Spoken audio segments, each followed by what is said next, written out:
এটা মোটামুটি পরিষ্কার হয়ে গেছে যে বাংলাদেশে হেফাজতে ইসলামী নামের মাদ্রাসা ভিত্তিক যে ধর্মীয় দলটি তাকে আসলে কারা চালায়। নারায়ণগঞ্জকে যদি আমরা আলাদা করে দেখি এবং ঘটনার পরিক্রমা যদি আমরা খেয়াল করে দেখি, এমপি সেলিম ওসমান নারায়ণগঞ্জের ওসমান পরিবারের বখাটে সন্তান। তার সাথে সম্ভবত ব্যক্তিগত দ্বন্দ্ব এবং বা কোনো ধরনের রোষের কারণে শিক্ষকের প্রতি তার যে ঘৃণা তারই প্রকাশ ঘটাতে তিনি একটি ছক এঁটেছেন, আর সেটি হচ্ছে শিক্ষকের ব্যাপারে ধর্মীয় গুজবের বাহানায় অপমানের উনি সুযোগ খুঁজেছেন। কোন রকম প্রমাণ ছাড়াই শুধুমাত্র একটা বেয়াদব দশম শ্রেণীর ছাত্রের মুখের কথায় ক্লাসের ভিতরে আর কি, ক্লাসের ভিতরে ওই কথা ধর্ম টর্ম নিয়ে কথা বলছে, এটা বিচার চাইতে তো চাও না না না, এই ব্যাপারে আমি বিচার চাইতে জানি, কিন্তু আমরা গেছি আমার মারছে ওই মায়ের বিচারটা চাই। পুরো হেফাজত বাহিনী এখন নারায়ণগঞ্জে রওনা হয়েছে এবং নারায়ণগঞ্জকে অস্থিতিশীল করে ফেলেছে, এবং এর পেছনে রয়েছে সেই শামীম ওসমানের ভাই এমপি সেলিম ওসমান। পুরো বাংলাদেশ যেখানে বলছে যে একটা বেয়াদব ছেলেকে শাসন করার অধিকার একজন শিক্ষকের অবশ্যই থাকা উচিত, সেই শিক্ষক যিনি প্রধান শিক্ষক এবং স্কুলটি 22 বছর ধরে তিলে তিলে উনি গড়ে তুলেছেন এবং বেয়াদব ছাত্রদের কিভাবে সামাল দিতে হয় সেটা উনি ভালো করে জানেন। আর বেয়াদব ছাত্রকে উস্কিয়ে দিয়েছে, তাকে ব্যবহার করেছে ধর্মীয় এই অপশক্তিগুলি। এবং এখানে ধর্মীয় শক্তিগুলিকে আমরা শুধুমাত্র ধর্মের পিছনে তারা লুকিয়ে থাকে দেখে আমরা তাদের মাফ করে দিতাম এতদিন, কিন্তু এখন দেখা যাচ্ছে ধর্মকে ব্যবহার করছে এই সেলিম ওসমানের মতো বদমাইশ প্রকৃতির লোকজন।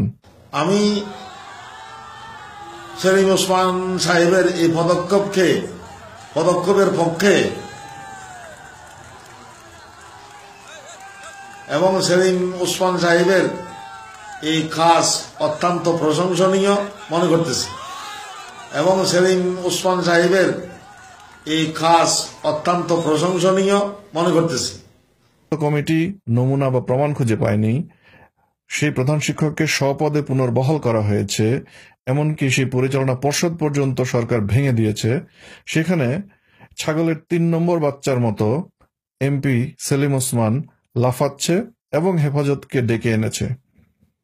আমাদের মনে আছে 2013 সালে এই মে মাসেই হেফাজতকে কিভাবে বাংলাদেশের রাষ্ট্রীয় কোষাগার লুণ্ঠনের হাত থেকে ঠেকানো হয়েছিল এবং তাদের লাথি মেরে ঢাকা থেকে বের করে দেওয়া হয়েছিল।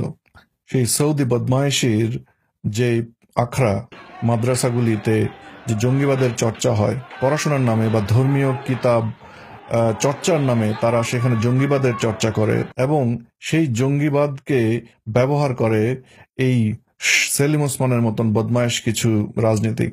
এই রাজনীতিকেরাই বাংলাদেশ ধ্বংসের কারণ, এই রাজনীতিকেরাই বাংলাদেশের ভেতরে জঙ্গিবাদকে উস্কে দেয় এবং সেই জঙ্গিবাদীরা এসে মুক্তমনা শিক্ষক, গায়ক এবং সাধারণ মানুষকে হত্যা করে। এমপি সেলিম ওসমানকে কানে ধরে উদ্বোস করানো প্রয়োজন এবং সেই দশম শ্রেণীর ছাত্রকে সর্বসমক্ষে প্রধান শিক্ষকের ব্যাপারে মিথ্যা কথা বলার জন্য কানে ধরে উদ্বোস করানো প্রয়োজন। এবং যে সমস্ত ধর্মীয় নেতা রাজনীতিকদের হাতে ব্যবহৃত হচ্ছে এবং রাজনৈতিক বদমাশদের শক্তির উৎস হিসেবে ব্যবহৃত হচ্ছে, তাদেরকে বরং ধর্মীয় অবমাননার দায়ে জেলে ঢুকায় দেওয়া উচিত।